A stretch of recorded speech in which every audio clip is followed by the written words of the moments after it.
Hi there, I'm Victoria. I'm the Scrappy Crafter. I wanted to do a little bit of an introduction.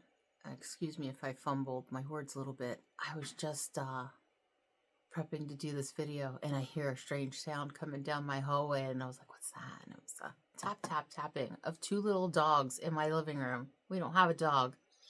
I left the door open for the cat. Two little dogs got in. Anyway, so it threw me off a little bit. So I'm not going to give you a tour today of my craft room, but I'm going to just talk a little bit about what you see behind me. I'm a quilter, a little bit of a painter. I do some crocheting and knitting, not a whole lot. It's not really my forte, but I'm hoping that this channel, I'm going to probably doing some interviews with some great artists who it is their forte, and hopefully it'll encourage some creativity in you, and find something, a new hobby that you like, that you enjoy, and we'll give you some hints and tips that'll help you in your journey, in your crafting journey, and hopefully we can keep these arts alive. It's really important that we share the love of crafting and the hobbying and being a hobbyist in creating things that we could pass down for generations. Generational quilts are a thing. Art is a thing, and we pass it down to our children, and it's loved throughout families. Stories and things are attached to these works of art, and it's important, I think, for us as humans to create and stay positive and bring that love and share it, pass it down. And there's nothing nicer than a nice cuddly quilt that you can cozy up to, or maybe even looking at a painting and thinking what inspired that, and you can that could be you. You could find your own inspiration and through nature and travel and things. And this is something. Oh, I just got buzzed. So there's my neighbor's rooster. You hear him going off.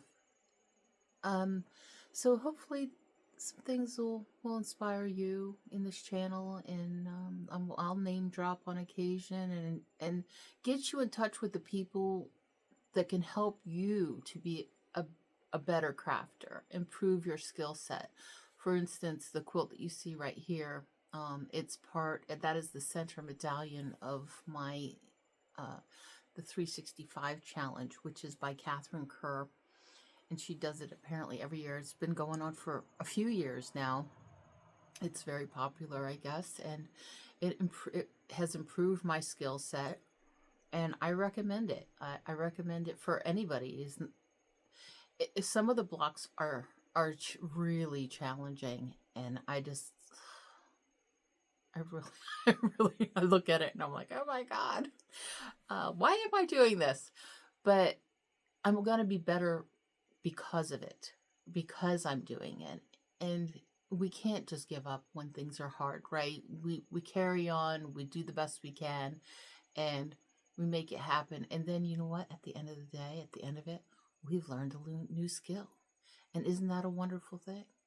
And let's share the love, and let's pass on that knowledge, and let's make it happen for somebody else, and help them to improve their skill set. And it's all beautiful, and it's all about sharing the love, and we don't have to have fancy equipment. As you can see, there's my little Hamilton Beach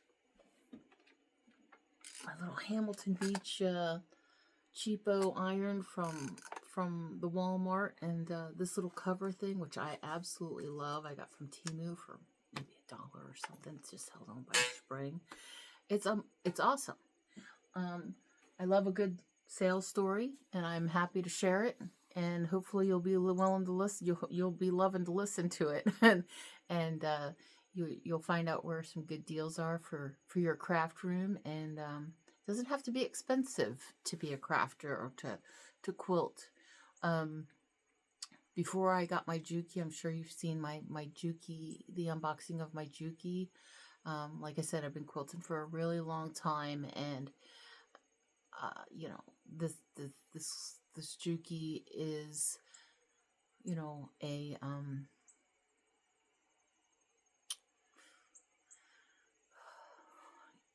was, well, it's special. It was a special thing for me to get this. I don't treat myself very often, so um, this was definitely a treat. Uh, my last sewing machine I got from the SPCA thrift store for $7. It was the wooden nickel special, and when you have the wooden nickel at the SPCA, you pay like $5 for the wooden nickel, and then, you know, whatever sale they have, you show your wooden nickel and you get 50% off, I think it was.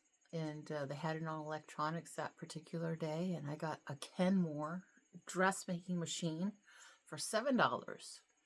And that machine lasted for many years. It certainly owed me nothing. It didn't come with a treadle. I went online, I found a treadle that fit the machine for like $18. And I had a very nice machine that lasted me a really long time. I found out that I'm kind of rough on machines, and I go through them and I couldn't figure out. I'm like, my machine was spending more time at the shop than it was, you know, working. You know, I wasn't able to work on it, so, or work with it. So I found myself like, why is this happening? And I'm just really rough on my machines. And then I found out that I'm using the wrong equipment. But that wrong equipment got to me to where I am. And you will get there too. Whether you know you're new or you're a seasoned sewist, or a crafter, quilter, whatever you want to call yourself. In the hobby, any hobby you do, right, you're going to have a journey, and to get to that, you're going to become more advanced as you do it, right? So don't be thinking you have to go and get an expensive machine right out of the gate. I know I have my unboxing of the Juki, but that was more about where I purchased my Juki from East Coast Sewing Machines. I got it right directly from the distributor, kind of cut out the middleman a little bit. Sorry, middleman, but you know, I like to be, I live on a budget, and I like to save money, and I can't afford to keep you in, you know, sorry. So I help my local distributor. I'm sure there's one near you, and you can go right onto the Juki America site if you are up for a new machine and you have the money, but you don't have to. I purchased a machine, a used machine, a decent machine, a Husqvarna for I think $300 off of eBay, and that was many years ago. But you know, it's kind of a crapshoot when you're going with an auction machine. You don't know the history of it. You can't see it, touch it, feel it. You can't test it out. And, you know, you get what you get, kind of thing. My very first machine that I bought was a brother from Walmart. And that's a really good option. I don't know if Walmart still has that like layaway plan or whatever, like where you know, they give you 6 months or whatever, 3 months or whatever to pay it off. And you can get a brand new machine that way if you really want to. But now, you know, we have Amazon, and we have even eBay, and I think there's probably some other things. And a lot of places you can buy it now and pay through time and have a small payment every month. And that can help you get a decent machine to start with if you don't even have a decent machine.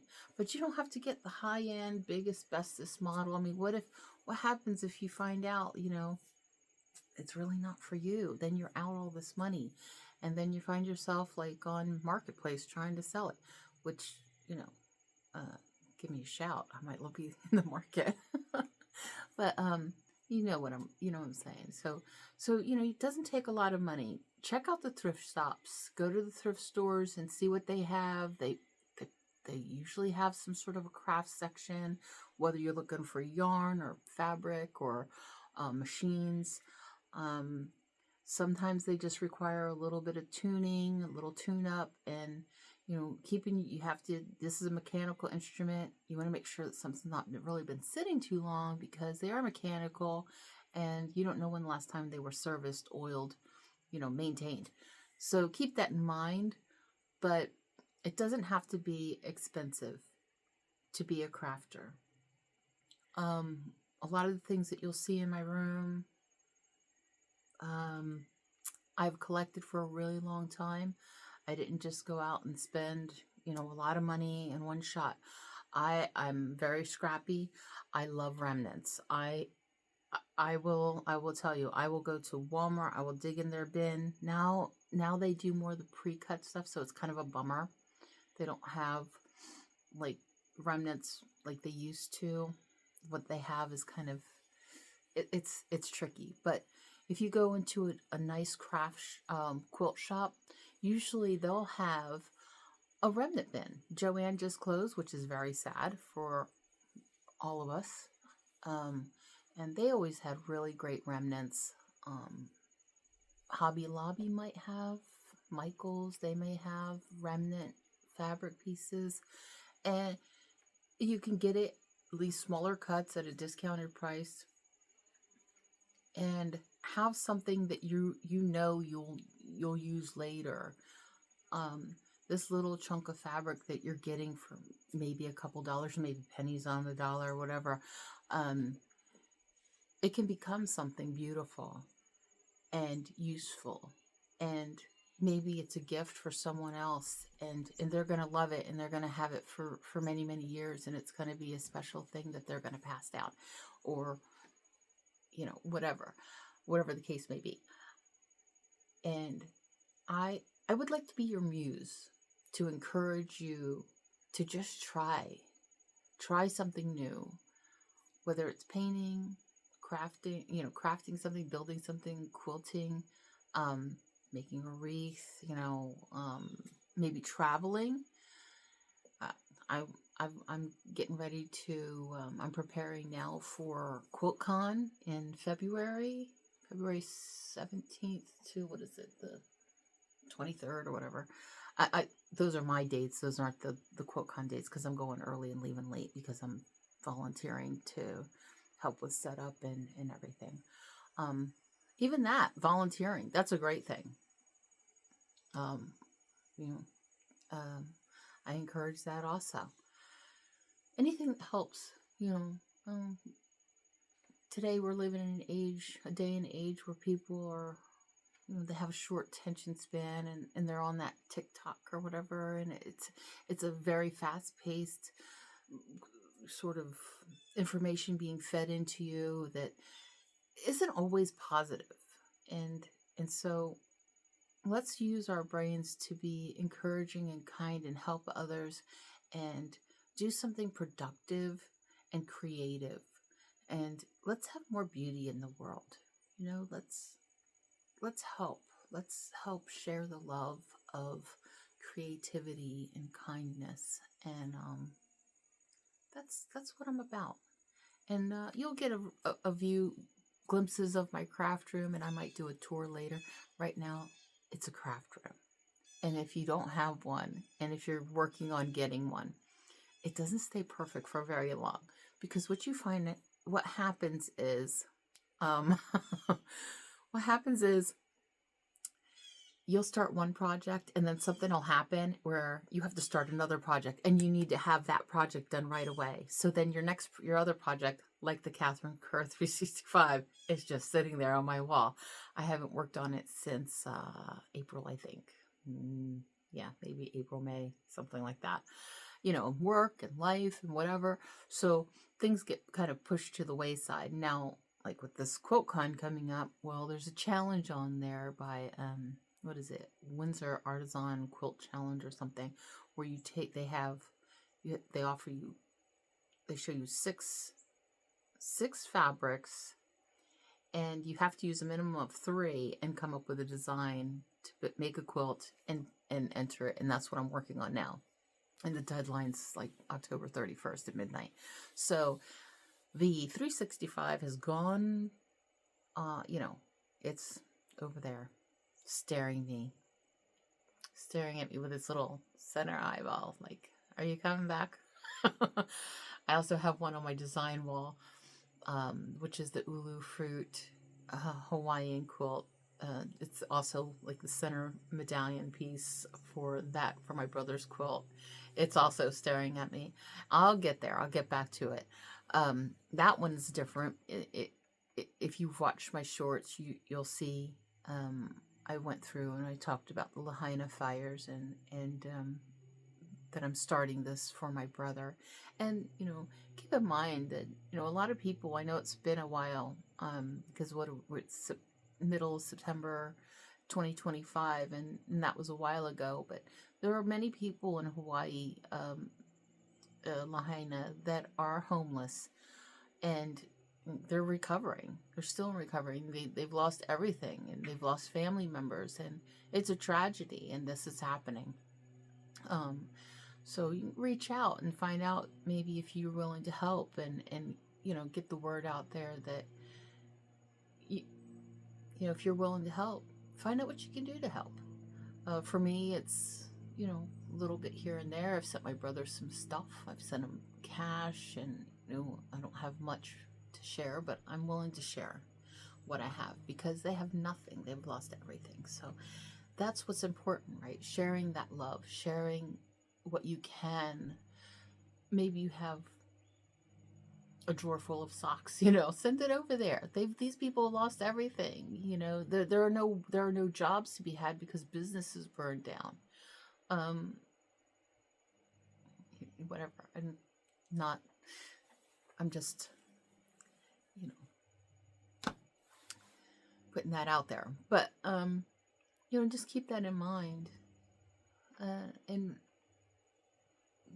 if we're helpful, the universe will find a way to make things happen so you can help others, and it makes you feel good inside. And love is contagious, so why not spread it, right? It costs nothing to be nice. That's all, I guess. I wish you well, and I hope that you like what I do here, and if you have the time, maybe you'll like and subscribe to my channel. I'd greatly appreciate it. And if your name pops up on my thing, I will oftentimes hit subscribe to your channel back. It doesn't show me all the subscribers, and I don't know how that works yet. I'm very new to I'm not new to YouTube. I've been on YouTube for a long time, but this is a new channel. So, sorry, I've got a fly buzzing me. Fly season. Anyway, so that's all. I just wanted to say hi, welcome to my channel, and I hope we can have some fun. And I hope you can learn a new skill, and we can learn together. And I've got some decent content that I hope that we can get through, and it'll inspire you to be creative and keep the hobbies going. Pass it down. Get your creativity on. Anyway, that's all. Stay awesome. Bye. See you on the next one.